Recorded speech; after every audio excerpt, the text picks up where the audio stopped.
parang nag-swimming ka na naman sa alcohol.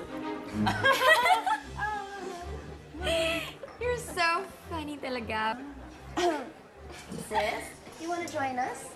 We're celebrating kasi naka-close kami ng malaking account. Yeah, I heard. Congratulations. Thank you. Kaya naman, favorite ka ni Lola eh. You never disappoint her.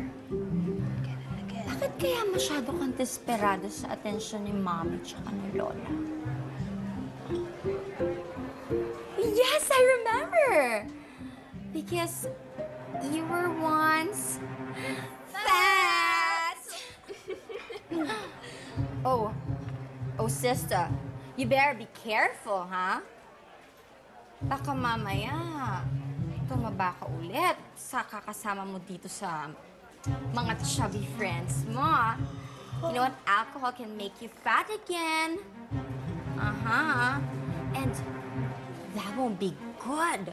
Kasi mahirap ang dalawang alagaing baboy sa bahay. Oh well, I don't wanna waste my time anymore. Kasi nasayang na doon sa ilang minutong yon. Toodles! Chubbies! Bye! Bye! Senyora, tapos na po namin lahat ng mga gawain namin. May iutos pa po ba kayo? Hindi na. Sige, pwede na kayo magpahinga. Senyora, mag-aalas 11 na. At parang wala pa rin si Senyorita Gabi at Senyorita Monique. Ay naku, Jim Rod, alam mo, madalas talaga late na sila umuwi. Kaya kung ako sa'yo, masanay ka na. Senyora, nababahala lang ako at parang hindi napapangalagaan ang inyong mansyon. Ang mga apo nyo parang hindi masyado nababantayan at nabibigyan ng panahon. Kaya siguro nadidisgrasya. Baka namang kailangan may magbago sa pamamahala dito sa inyong mansyon. Pinaririnig mo ba ako? Bakit? Tinatamaan ka? Miss, saglit lang yung bayad nyo. Ang kapal mo! Maniningil ka pa niyan?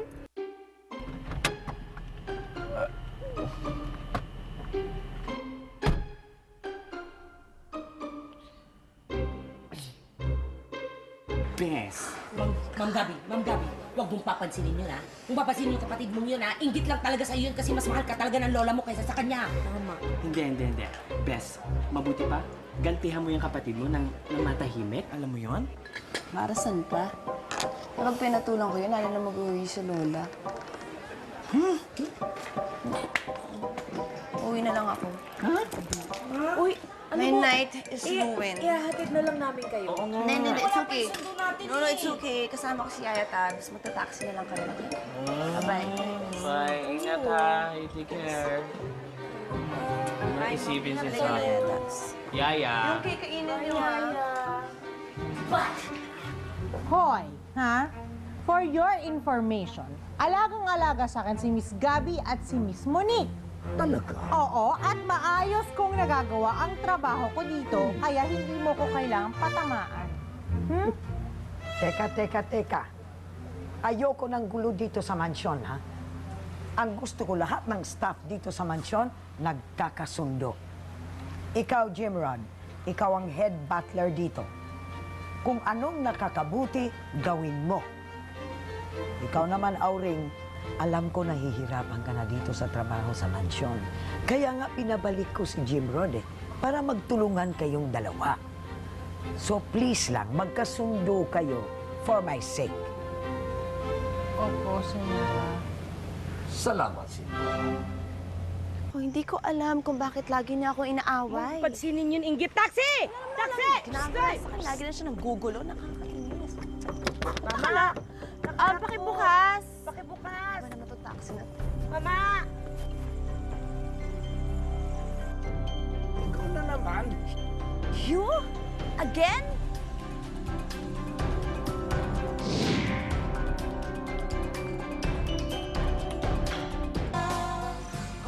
Magkakilala kayo? Siya yung sinasabi ko mayabang na jeepney driver. Hoy, ikaw lang ba yung driver sa Pilipinas, ha? Jeep, taxi, baka pati bus, motorsiklo, pwede ka ba ikaw din yung mga maneho? Kung hindi nyo na itatanong, kung meron lang kalesa dito, pati yun, marunong din ako. At kung akala mo, sinusundan kita, pues, nagkakamali ka. Feeling mo, sungit-sungit mo. Alam mo, ikaw napakahambog mo. Eh kung hindi lang naman ako nasiraan ng kotse, hindi naman ako sasakay dun sa jeep mong bulok at pati dito sa taxi mong bulok. Hoy, Bulok? bulok nga tong taxi ko. Pero hindi man bulok ang ugali ko. Alam mo, hindi na ako makikipagtalo sa'yo, okay? You are just wasting my time and energy. Anyway, kano ba gusto mo, ha? 1,000, 2,000, yatid mo kami sa bahay ko ngayon. Hindi mo ako mabibili ng pera mo, no? Sige, dyan na nga kayo. Fine! Fine!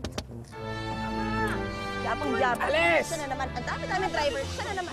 I hate you! Tay! Mama! Mamang taxi! Ka-jeepney! Guys! Dami-dami driver. Hassle. Bes! Siya na naman. Ano ba? What happened? Ay, nako. Nakita na naman kami ng mayabang na jeep na driver na yon. That's what happened. Stress. Stress. Stress. Asan siya? Rocky, 2,000 lang to ha. 30,000 ang utang mo sa akin. Opo, Mang Tisoy. Pasensya na ho ah. Maliit talaga yung kita kagabi. Hayaan niyo ho, huhulog-hulugan ko na lang yung matitira. Siguraduhin mo. Kundi, malilintikan ka sa akin. Eh, Tabs. Mukha yatang hindi ka nakabase ngayon, ah. Eh, sabi kasi ni Ma'am Gabi, si Sir Von daw at saka si Miss Minnie muna ang alalay niya ngayong araw. Sayang. Mga bako pa naman ako outfit. Pero okay lang. Makakapagpakit ako kay Jim Rod. Iyo. Senyora ma'am, ito po yung papeles na pinirevise niyo po sa lawyer niyo. Kailangan niyo pong pirmahan. Nakalimutan ko bang pirmahan? Yes ma'am, nakalimutan niyo pong pirmahan. Siya nga pala. Hindi ka muna pwedeng pumasada hanggat hindi mo ako nababayaran. Ho?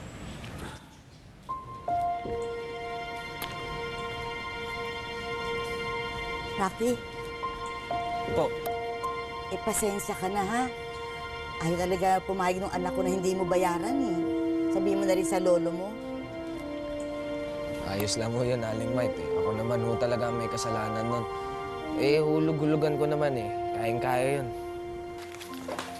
O Monique, late ka na naman kagabi.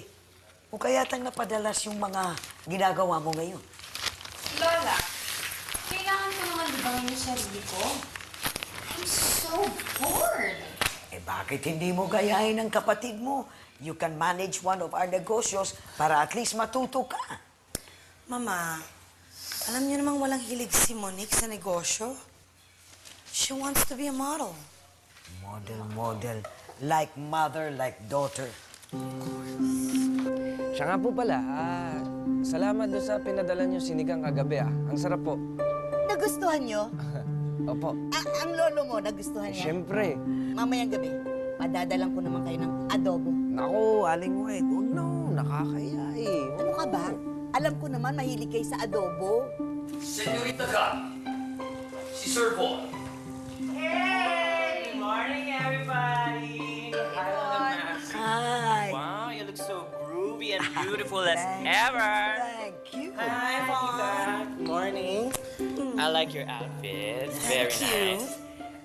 What's up? Morning, boy. Hey. Bon, tamang-tama. You can have coffee with us. I know na, Lola. We're in a hurry, eh. Yeah. Ikaw naman kasi, Gabi, dapat nagpahatid ka na sa driver ko. Nakakahiya naman kay Von na. Okay lang sinusundo yan, ka pa. Lola. At least with Von, makakapag-chikahan pa kami on the road. Diba? Kailan ba matatapos ang kotse mo? Senyor, makukuha na po ang kotse ni Senyorita Gabi mamayang hapon sa kasa. Good. By the way, Gabi, pinag-report ko na yung bagong resort manager. Okay. Ikaw nang bahala. Thank you. We'll go ahead na. Okay, bye, people. Bye, Lola. Later. Bye. Vaughn, Ay, di ka. Bye.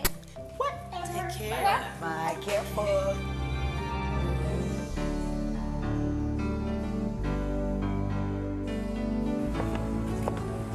Init Good morning, Ma'am Gabby. Good morning.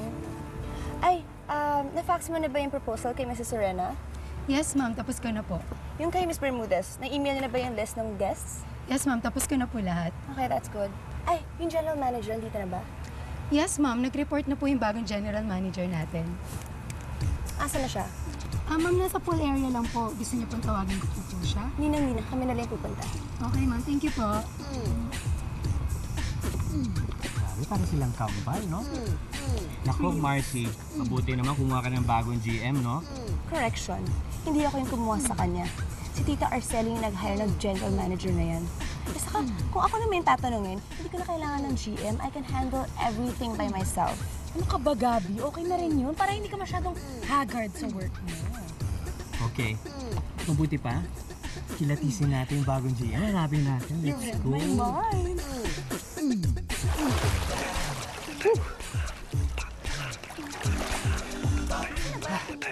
Hanapin natin.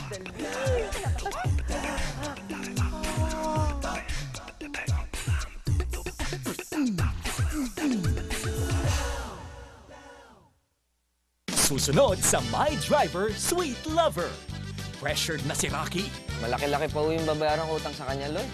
Maghanap-hanap na ng ibang trabaho. Matagal pa bago maayos yung jeep mo. Magbago na kaya ang swerte niya? Mag-a-apply ho sana ako ng trabaho. Matibay ka ba? Asa yung driver ko? Ayan na po siya, ma'am. Manong driver? Ikaw?